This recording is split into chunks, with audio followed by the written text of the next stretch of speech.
Yo, what is going on, guys? Welcome back to the channel. Today we have a crazy video. We have learned so much more new information on the lawsuit between Epic Games, Google, and Apple. And you guys will not believe how much money Apple has taken from Epic Games, over $400 million.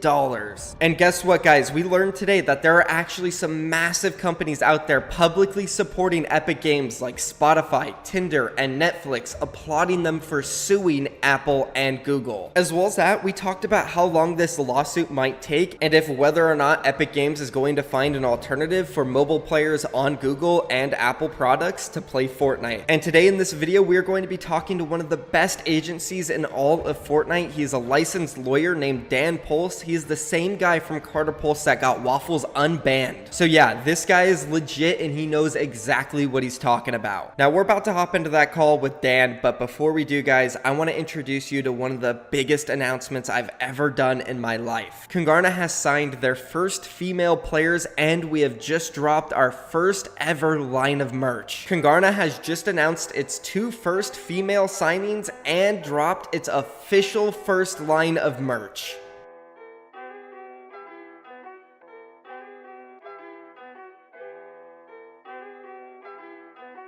It looks like you lost another one.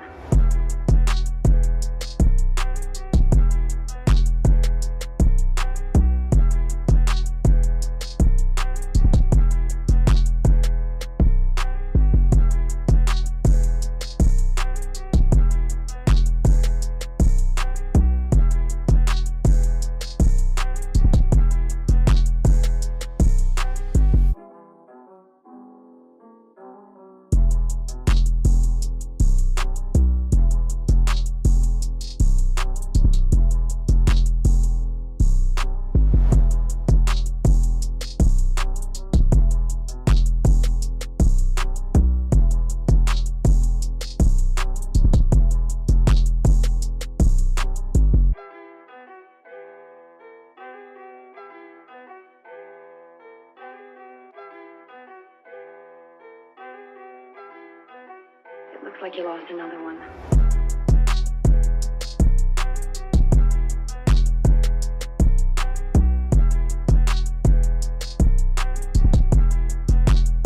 Oh my god, guys, there is nothing more exciting than this in the world for me right now. I've put in so much hard work, and to see this come to life, I mean, just look at this website. It is beautiful. Look at all of the merch, guys. All of this is for sale right now. If you want to get any of these, go to Kangarna.com and you could pick up any of them from the store, but they are going to be limited drops, guys. You will not be able to pick these up next month. This is only going to last for like a week or two. So if you really want to get some of this exclusive merch, which dude, oh my god, I can't believe this, guys. Thank you so much for all the support over the years. Without you guys, I would not be here. If you want to go pick up anything, again, Kangarna.com, go get it. The site is insane. The merch, the lookbook, all of it. We're doing big things, guys, and guess what? We're not stopping here. I have something even bigger coming in the next 2 weeks. Stay tuned for that. I effing love you guys. I love you guys so much. Thank you for allowing me to be in this position. And now let's go ahead and jump into this crazy interview with Carter Pulse, where they give us all the information we need about the lawsuit. Yeah, so I'm a licensed attorney in the state of Pennsylvania. So been practicing law, still practicing law. So I can have a general knowledge of what's going on with everything with this by reviewing the complaint and looking into the background on the law in connection with it. So pretty much everyone knows that two lawsuits were filed against Apple and Google. When you look at the two complaints, they're pretty identical. They allege a violation of the Sherman Act as well as the California Cartwright Act. Both of them are pretty much, for people that don't know what the Sherman Act is and what the California Cartwright Act is, they pretty much say the same thing, which prohibits anti-competitive agreements and unilateral conduct that monopolizes stuff and attempts to monopolize the relevant market. So pretty much those two laws are preventing companies from having a monopoly. So that is what Epic is alleging in both their complaints. What Epic is trying to do is essentially stop that monopoly, stop that 30% revenue share with the Apple App Store and the Google Play Store, because they're saying that they have so much control over their two stores that not just Epic, all these companies are being like completely hurt by the control and the power that both Apple and Google have with their stores. So Apple is, I mean, Epic is actually not seeking monetary compensation from this lawsuit. Right now, all they're seeking is an injunction. They want Apple and Google to stop having the power that they have. Um, so right now, the damages listed is just $75,000, which that is pretty much just going to cover attorney fees and court fees associated with the lawsuit. Um, to be just a little background, this is not the first company to go against Apple and Google. Netflix and Spotify have both been very um, vocal about their thoughts about Apple and Google taking 30% of their pay, and actually Netflix, Spotify, and Tinder as well. They actually push their users to go through their site directly to pay rather than paying through the App Store. The reason that Epic got in trouble is because they developed a system where they can pay through the app rather than being redirected to their website. Like if you can follow that, that is why Spotify and Netflix really haven't gotten in trouble for it, but Epic is. And that's why Apple and Google decided to take a stance and remove the app from the Google Play Store and from the App Store, because Epic kind of just had that system in place that they can go directly through the app to get the cheaper V-Bucks, compared to how Spotify and Netflix were redirecting people to their website. It seems it's a little bit confusing, but I mean, that's Netflix and Spotify kind of found a loophole in that process. So obviously, Epic claims to be harmed by Apple's and Google's anti-competitive conduct, which is what antitrust laws were intended to prevent. Just if you want to look at the statistics, just in the last 30 days, when it comes to the App Store, we'll talk about that in particularly. There's been 2.4 million downloads from the App Store, 2.4 million, for a total of 43.4 million in consumer spending.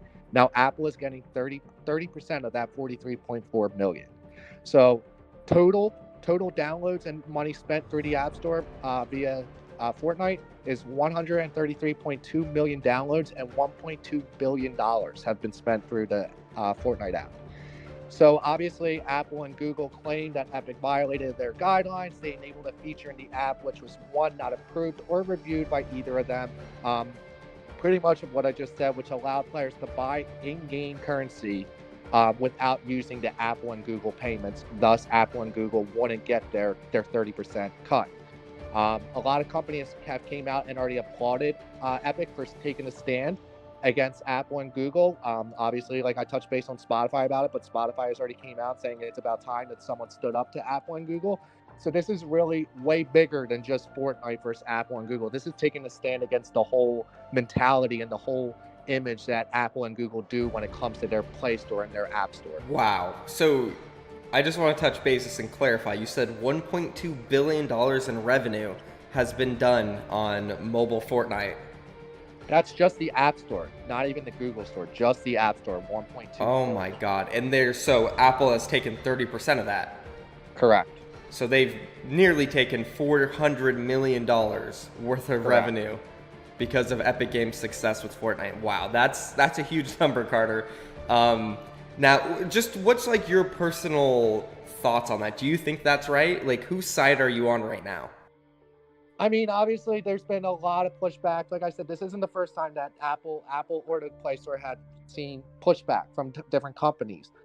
So it's obviously, I want to stay neutral, but 30% does seem a little bit of extreme just for having an app or just allowing the app to be on their App Store. I mean, if you guys remember, the Fortnite app wasn't always on the Google Play Store. If you had an Android phone for the longest time, the only way to download the app was you had to go to Epic's website on your Android phone and download it from Epic's website. Epic found out that they were like basically functioning at a great disadvantage by doing that. But by doing that, they were avoiding that 30% cost, if that makes sense. But Epic finally realized that, saying like, hey, like we're losing a lot of money by not having it just in the Google Play Store. So they added it to the Google Play Store not too long ago. And then obviously same thing as Apple. It's 30% to Google. So it just shows that it's really like the only way to be successful on mobile phones is to have your app through the Google Play Store or the App Store and then those two companies are taking a 30% cut for it. So it seems a little bit extreme, obviously, if you want to look at it that way. Yeah, I mean, it definitely sounds extreme, especially considering that they've taken, nearly $400 million of revenue from Epic, which is just a ton. You think at that point, since Epic is bringing in so much money for Apple, that they would try to work on an exclusive deal with them where maybe they take like 20 or 15% instead, just to keep Epic happy and to avoid this whole thing. Because now, I mean, Apple's losing out on a great amount of money. I mean, I know Apple's worth billions, but still, $400 million, that's a lot of money. So an Apple and Google's Play Store is that the 30% is quote unquote standard across many digital marketplaces. However, if you start looking into the facts behind that, companies like PayPal or the Stripe and Square app, they take 3%. So Apple and Google Play's percentage is 10 times more than these other companies that they take for people using their app. So it's I don't know where Apple's facts and statistics are that this is standard. The 30% is standard across many digital marketing places, but that's what they're claiming. So basically, this is the definition of the monopoly, right? Like, they're just controlling everyone. They're making their own standard, right? And they say that's what it is, but as you just said, we don't know where they get those facts from. Correct. So Apple is determining what the market is by having this 30%. Apple chooses 30%, so obviously Google's like, oh, we can do 30%. However, if both those two companies combined came down and just say lower to 10%, all of a sudden no one's going to be doing 30%. Do you see what I'm saying? Absolutely, yeah. That's the quote unquote monopoly, that they're completely controlling the market. There's no way that anybody can compete with them because of the power that they have, and they have these high percentages as it is. Wow, that's crazy. So where do you stand in terms of the actual battle? Who is going to win? Who do you think is going to edge it out? So right now, I mean, if you like Apple and the Google Play Store, they're being hurt way more than Epic is. Way more. There's billions at stake for both Apple and Google. So I think it's going to be a matter of time till before they back down. I don't know if they're going to change their 30%. Like I said, this is a way bigger issue than just Epic versus these guys. Because there's other companies that are starting to take a stand as well, saying like, you know what, this is right, like this is wrong, and they do have a monopoly, and we need to end this monopoly. It could end quickly if Apple and the Google Play stores just say like, hey, like yeah, we see your injunction. We're gonna bring the app back onto the store. We're gonna allow the in-game purchases. If Apple was smart, I think that's what they would do. Because that Epic probably doesn't continue with the lawsuit. However, if Apple and Google Play Store continue to fight this, it's going to more and more companies are going to start getting involved and supporting Epic on their decision to finally go against them. And Epic is in good hands with this lawsuit. One of their attorneys is Christine Varney, and she ran the Justice Department's antitrust division during the Obama administration. So she knows what she's doing when it comes to the antitrust and monopoly stuff. Wow. Okay, so that's a big name behind them. So if we do see a lot of big companies, such as Spotify, Tinder, Netflix coming out and already supporting them, what are the odds that they come out and maybe file a lawsuit of their own? Yeah, I mean, it could very much turn into a class action lawsuit against Apple and Google. Very much so. And if that happens, then we definitely see Apple and Google kind of letting up on it and giving up, right? Yeah, and it's funny because a lot of people say like, oh, I don't understand the whole 1984 thing when it came to Epic's thing. Apple accused IBM in 1984 of having a monopoly, and if Apple put out a commercial that actually ran during the Super Bowl that was spot on to what the Epic's little trailer is about their stand against Apple. So it's kind of like ironic that Apple once accused IBM of having a monopoly and said like, oh, it's time that we take a stand against a monopoly. It's time that we fight back and have a anti-monopoly country. And now they're the ones that have the monopoly. It's like pretty much like, what will the hashtag free Fortnite thing do? It won't affect the lawsuit. It's not going to win the lawsuit, but what it does, it just shows that people are supporting Epic's decision behind them. It's showing it puts pressure on both Google and Apple to maybe take a stand and realize like, hey, maybe we are in the wrong here. If more and more people are out there supporting Epic, like Spotify and Netflix and Tinder are already doing, then it's going to just be more and more pressure on Apple and Google to kind of fold their cards. So you did actually mention earlier that you think this is going to go pretty quick. How quick would you say? It really all depends. I mean, like I said, this could either go extremely quick, because it was just an injunction that was filed. That's all Epic wants right now is an injunction. They're not seeking monetary value. So an injunction needs to be reviewed by the court pretty quickly. But that being said, if the injunction gets denied, then this is going to be dragged out for a long time. Okay, so it all comes down to that. Now, is there actually a chance that Google or Apple could come back and countersue Epic Games? I mean, they were in violation of their rules and their policies that they had in play with Epic. So there is a huge possibility of a cross claim coming against Epic.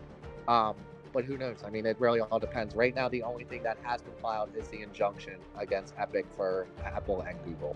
There's so many mobile players out there, right? There's millions. I mean, it's a huge market for Epic Games. Mm-hmm. What if this does get dragged on for like a year or two? Do you think Epic will find an alternative for, Apple and Android users to be able to play Fortnite? Or will they like literally be out of Fortnite for that long? So that's a very good question. So like I said, for the longest time, you could download Fortnite on your Android through the website. And I think that is still an option. I'm not 100% sure about that, but I believe that is still the case. But when it comes to iPhones, you cannot do that. You cannot download an app directly from the website. The app has to be in the App Store. So if Fortnite is not in the App Store, there's going to be no way that for anyone to have that app on their phone. Wow. And do you think that's a risk that Fortnite should be willing to take? That they're not going to have any Apple users for possibly a year if this gets dragged on? Like I said before, Apple has way more money to lose in this than Fortnite does and Epic do. Apple is losing way more money. I mean, at the end of the day, a lot of these players could go to PC or to console. There's other options and other ways out there for them. But if you look at it, they're over the span that Epic has had Fortnite on the App Store, which is just probably over a little bit over 2 years, that Apple has made almost $400 million off of it. So, I mean, it goes to show that there's a lot more money for Apple and the Google Play Store to lose out of this deal than really Epic. Okay, that makes complete sense, Dan. Again, thank you so much for coming on here. Guys, shout out to Dan. Again, one of the best attorneys out there when it comes to Fortnite. And wow. Thank you so much, man. Is there anything you want to say before we get off here? No, thanks a lot, man. Thanks for having me on. I appreciate it. And always, shout out to Carter Pulse. We're loving what we're doing. We love this community. We love working with you guys. And keep going, everyone. Thank you so much, man. Carter, you have a great night, all right? All right, thanks a lot. What amazing insight, guys. Thank you so much, Carter Pulse. Go check them out. But real quick, I wanted to do the V-Buck giveaway and G Fuel giveaway here at the end of the video. Congratulations to Mr. Saber. I have followed you on Twitter. You got to follow me back and then show me proof that you did like my last video and you're subbed with all noties on. Now, if you guys want to win some V-Bucks or G Fuel from this video, all you got to do is like it, subscribe to my channel, turn all notifications on, then leave a comment down below with either your IG or your Twitter, and I'll be announcing the winner in the next video. Thank you so much for watching, guys. Again, if you want to shop some of that merch, go to Congarna.com. It truly is amazing. Congarna.com. Love you guys so much. Without you guys, it wouldn't be possible. Peace.